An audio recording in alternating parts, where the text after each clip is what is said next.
What's up? Welcome back to How to Play Dark Souls. Today we are going to go through the depths. So if you don't remember how to get there, I am fast forwarding the path for you.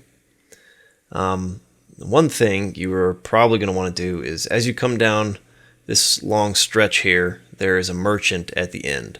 You might want to buy both blooming purple moss clumps as well as purging stones.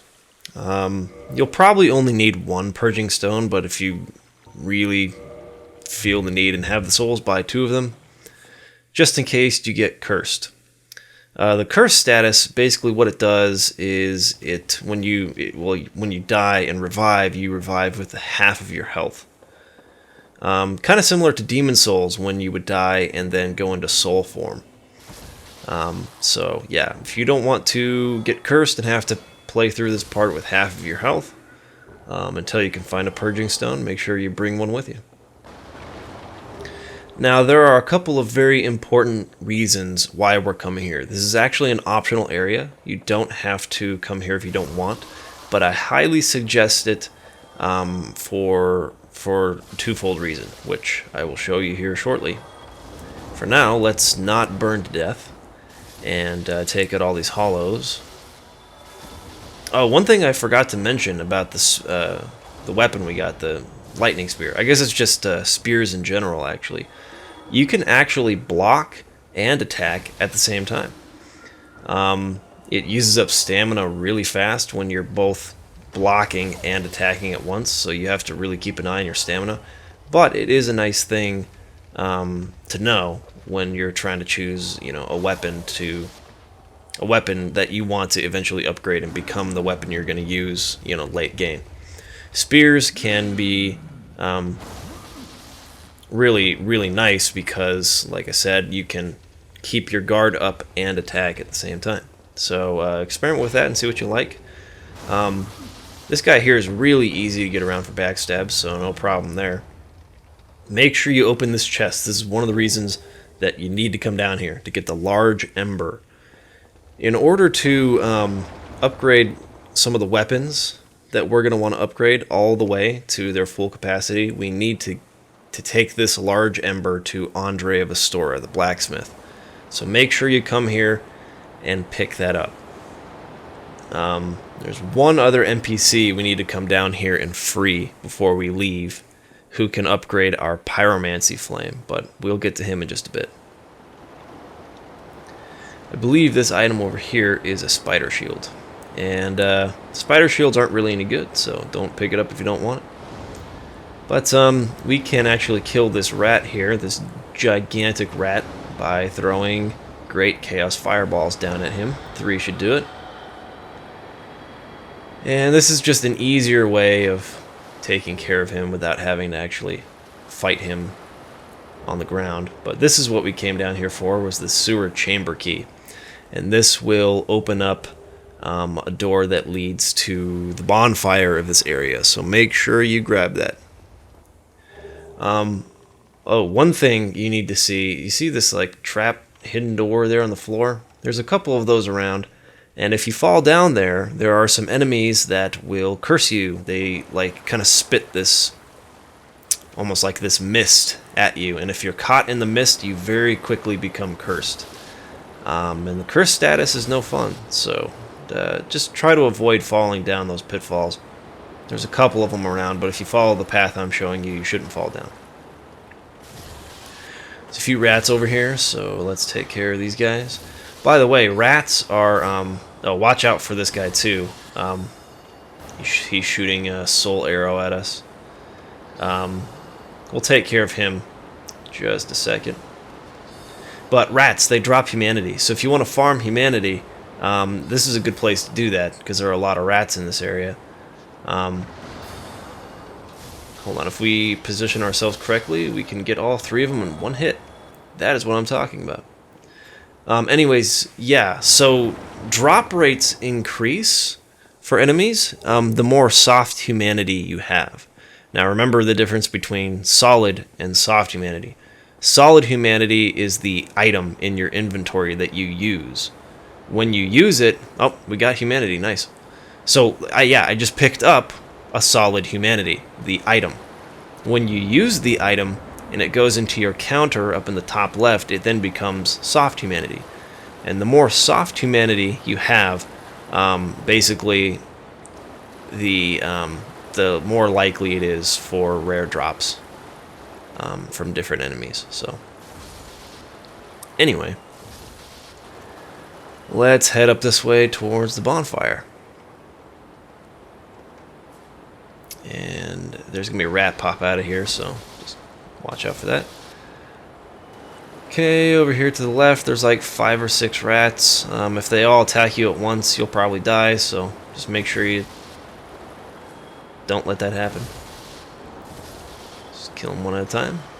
I cannot believe that rat broke my guard. Oh, and they poison you really fast too, so watch out for that. Pick up a great axe over there, and then to the left. Now you'll notice behind these boxes here, there's a ladder that leads down. There's a door down there we can't open yet. It has to be opened from the other side. So we'll eventually open that, and it will lead for, like, it'll basically be a shortcut to get down to, like, where the boss is. And then back up to the bonfire again.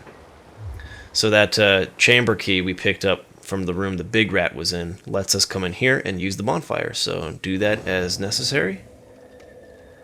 And then we are going to go straight ahead first. I hate it when that happens. Okay, if you look at the ceiling, you'll notice these like black, like globs. They will drop down from the ceiling and hurt you. So let's see if I can get one of them to come down at me here. Fall down. Kill you first.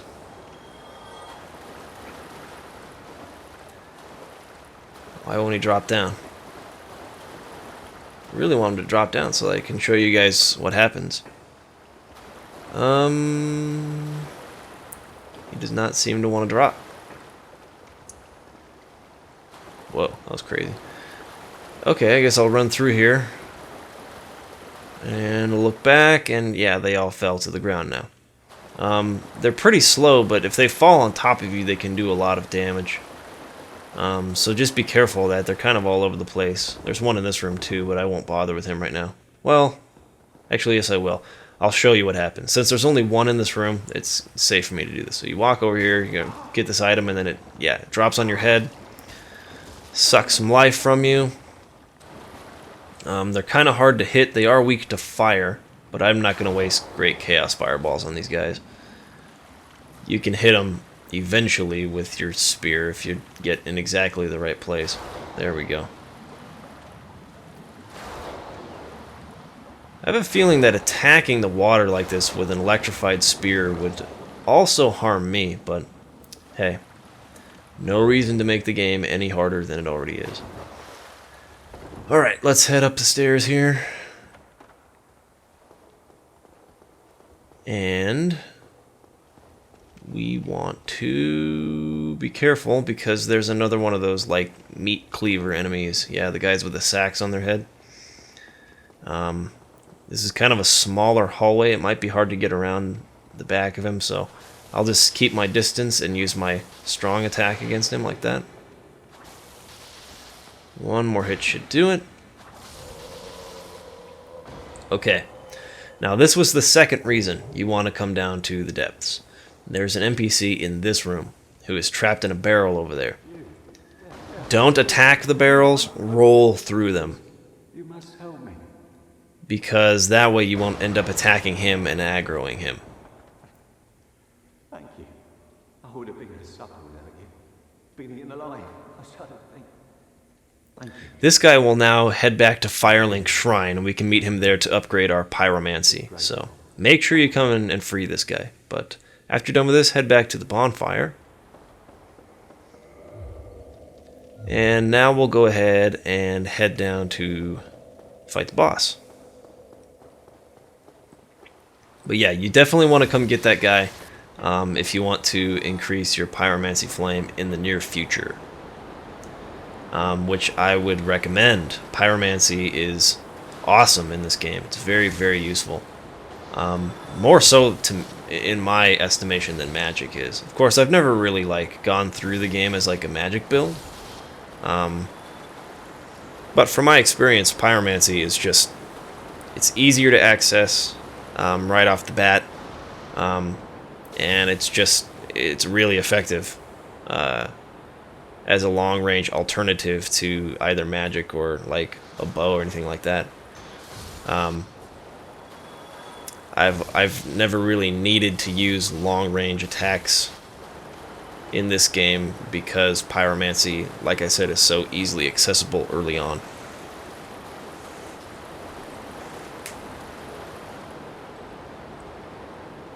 I don't know, maybe it'd be fun to go through the game as a bowman, though. Let me know if you've tried that. Kill these rats again. Last one. Well, not necessarily the last one. There's a couple of them over here. Now, what this rat will try to do, I'll let you see what he does. He runs this way and then kind of stands right there on the trap door. They're trying to like lead you into a trap, so be careful of that. Because if you fall down there, you will find some enemies that will curse you, like I was talking about earlier. I'll probably have a chance to show off what they look like, and but you really don't want to mess with them too much. They're not hard to kill; they're just freaky, and like I said, they can curse you, and being cursed really sucks. So we want to slide down here, and this is where we're going to find the enemy I was just talking about. Down here to the left, I think. It's kind of like an amphibian-looking thing with huge eyes. It is a very freaky monster design. I really like the monster design here in the depths. I think it's some of the better monster designs in the game. But yeah, those things freak me out. Just be careful not to get cursed. You saw when I was standing in the cloud of... Oh, this is an NPC invasion. Yeah, this is not a player invasion. This is an NPC invasion. Kirk is an NPC in this game.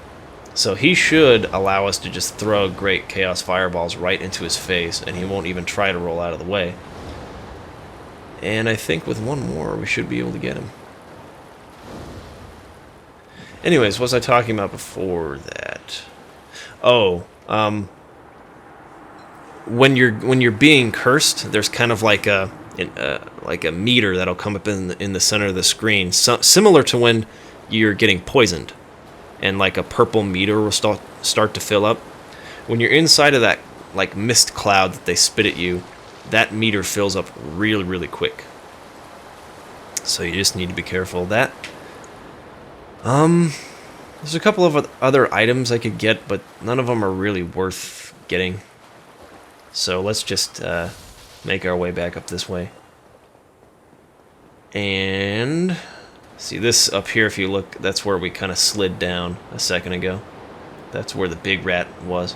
Oh, I did not even see that guy. Let's kill him real quick. A couple of heavy hits should do it. There we go. And then to the right here is the door I was talking about that can only be opened from this side. So we open this door and then go up the ladder here, and then we are right back to the bonfire. So it's a nice little shortcut to get us back down to the boss area here in just a second.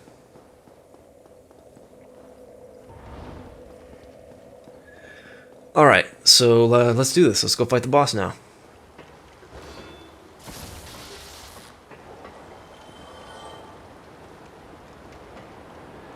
I think I mentioned earlier that that the depths were an optional area. I guess that's only really true if you got the master key at the beginning of the game as one of the gifts. Don't even worry about killing any of these guys. I guess you can kill one or two of them, but it's just, I don't know, just blow past them. If you got the master key at the beginning of the game, like I told you, you can get into Blight Town through the back way. But if not, if you didn't get the master key at the beginning of the game, you'll need a key that you get from fighting this boss in order to get into Blight Town through the front way. I'm going to be quiet during this part because I think this is probably some of the best monster design in the history of anything. It's freaking sweet.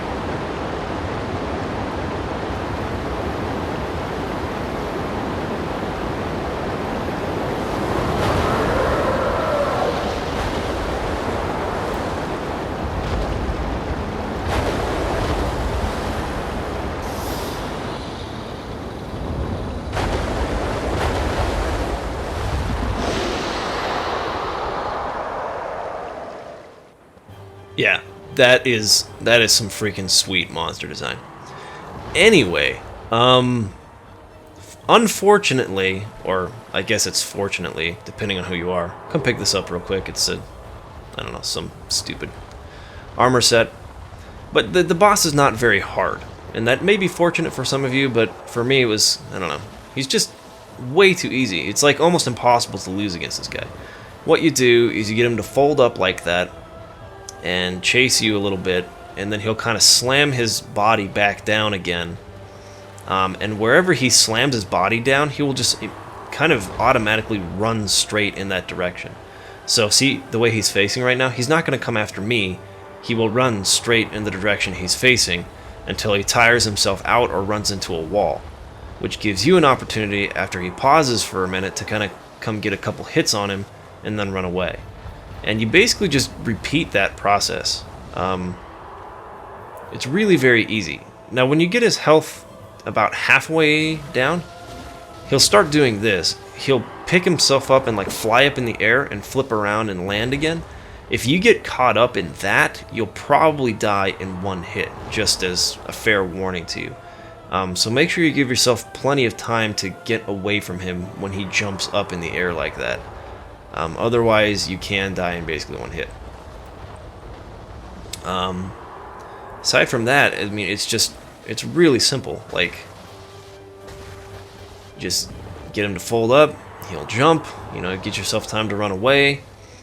He'll chase you, slam his face into the ground, go into that direction, tire himself out, and then you come and get a couple attacks off again.